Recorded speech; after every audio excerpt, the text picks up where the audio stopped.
Salah satu narasumber saya sudah hadir, yaitu Bapak Nirwono Yoga, pengamat tata kota. Selamat malam Pak, terima kasih Anda hanya bisa hadir di Saling Silang Jak TV malam ini Pak. Kalau kita melihat ada beberapa konsep yang ditawarkan oleh Anies Sandi terkait dengan penataan pedagang kaki lima di Tanah Abang yang disosialisasikan hari ini, menutup jalan, kemudian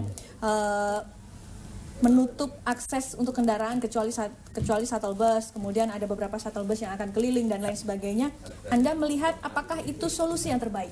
Ya, kalau dari pembahasan yang terakhir tadi, ya sebenarnya ini lebih kepada faktor penyelesaian sementara ya. Jadi dalam konteks kondisi yang ada sekarang ini itu yang dilakukan dahulu gitu. Tapi kalau dalam konsep secara keseluruhan, sebenarnya nanti ke depan ini akan dilakukan penataan kawasan Tanah Abang secara keseluruhan.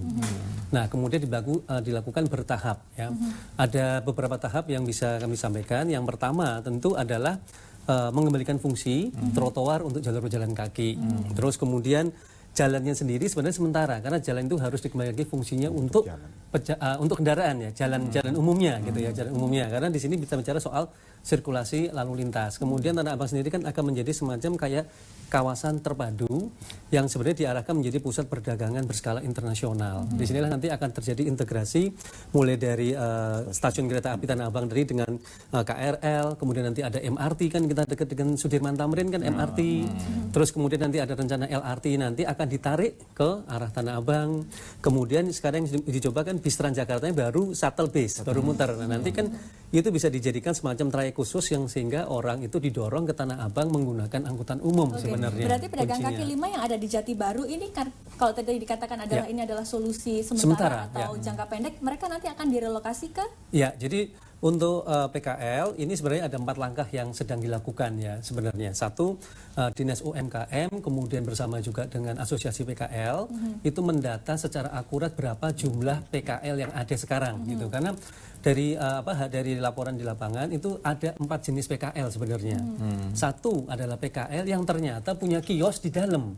Jadi dia punya toko, sudah punya toko besar, karena jalannya itu rame, dia akhirnya buka afiliasi di depan. Gitu. Bahkan ada yang sampai 4 sampai 5 afiliasi ke depannya.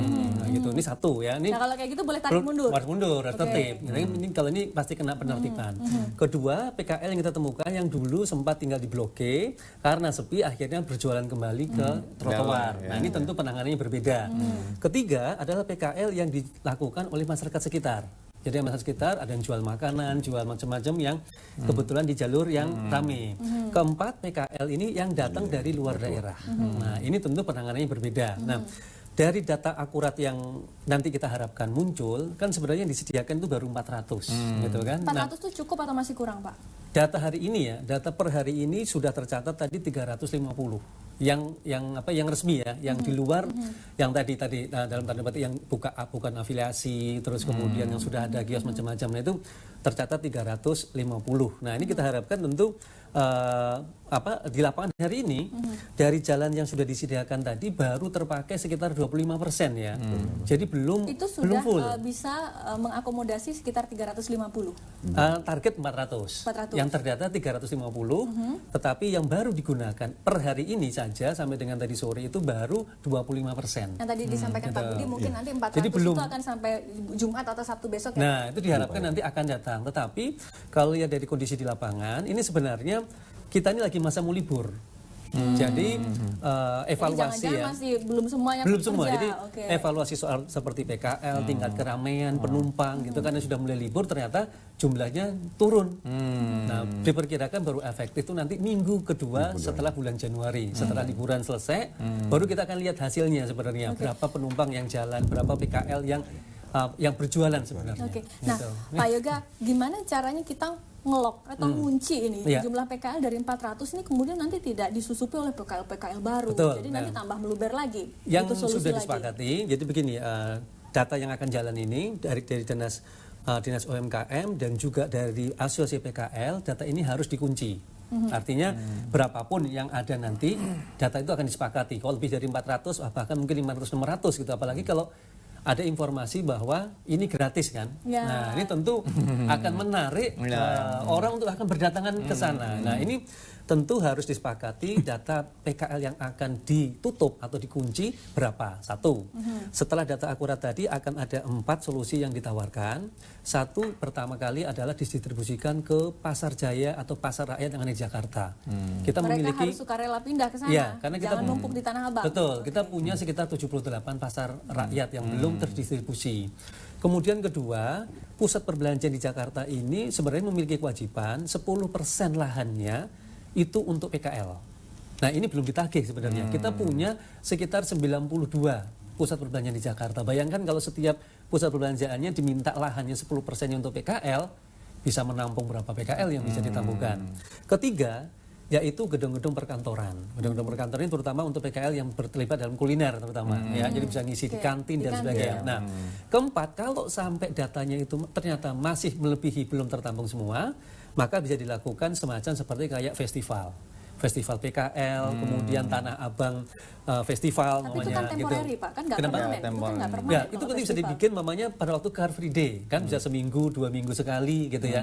Intinya tidak ada satupun PKL yang tidak bisa berdagang, tapi berdagang yang sesuai aturan. Nah, ini yang kita harapkan sebenarnya. Nah, saya ke Pak Musni. Pak Musni, kalau tadi kita kan ada kekhawatiran ini seakan-akan ketika ada jalan jati baru ditutup, kemudian mereka ditampung di tenda-tenda PKL, seperti memberi legalitas kepada PKL liar. Nah, jangan-jangan nanti ditiru lagi oleh PKL di pasar-pasar lain. Nanti tiba-tiba mereka nutup jalan, kemudian dilakukan solusi ini, mereka merasa bahwa oh, aksi ini tuh yang paling pas loh untuk bisa diakomodasi oleh pemerintah. Ya, kalau ini kan sebenarnya uji coba ya. Uji coba ini saya kira bisa saja diwujudkan juga di berbagai tempat ya, di mana ada PKL di situ, kemudian mereka difasilitasi, tetapi dalam aturan-aturan main yang harus memang diterapkan. Jadi, nah, tapi ini masyarakat kita khususnya pedagang tidak cukup dengan aturan-aturan. Jadi memang tidak bosan-bosannya kita memberi penyadaran pada mereka, mencerdaskan mereka. Caranya seperti apa, Pak? Ya, saya kira harus banyak berkomunikasi dengan mereka. Jadi kalau pihak pemerintah mungkin menggandeng para stakeholder, asosiasi gitu, juga mungkin para aktivis LSM, mereka menjadi pekerja sosial lah untuk nggak bisa, karena apa? Ini berbicara sumber daya manusia. Sumber daya manusia PKL itu saya khawatir tamat SMP sama tamat SD, SMA ke bawah, Pak. Jadi artinya sumber daya manusia yang memang harus terus dibina ya, pembinaan. Dan kelemahan kita selama ini pembinaan itu. Jadi kita menggusur orang, setelah itu kita harapkan mereka menetap di situ. Tidak ada pembinaan modal kita nggak kasih, kemudian pelatihan, pemasaran kita nggak latih, kemudian mentalitas mereka itu. Artinya kondisinya stuck, mutunya tidak bertambah. Mentalitas itu penting sekali dibangun di kalangan mereka. Mereka harus berterima kasih, pemerintah sudah memfasilitasi. Mereka memanfaatkan kesempatan ini untuk membangun kekuatan ekonomi mereka. Dan itu mesti ada penyadaran, ada pelatihan-pelatihan. Ya. Kalau kita berbicara masalah PKL Tanah Abang, maka kemudian yang paling menarik bagaimana kemudian PKL itu bisa meluber ke jalan, namun seperti ada pembiaran. Sebenarnya siapa preman yang bermain dan bagaimana sebenarnya perjuangan Satpol PP untuk menghadapi PKL liar dan preman-preman di sana? Kami akan kembali mengulasnya, tetap bersama kami di Saling Silang.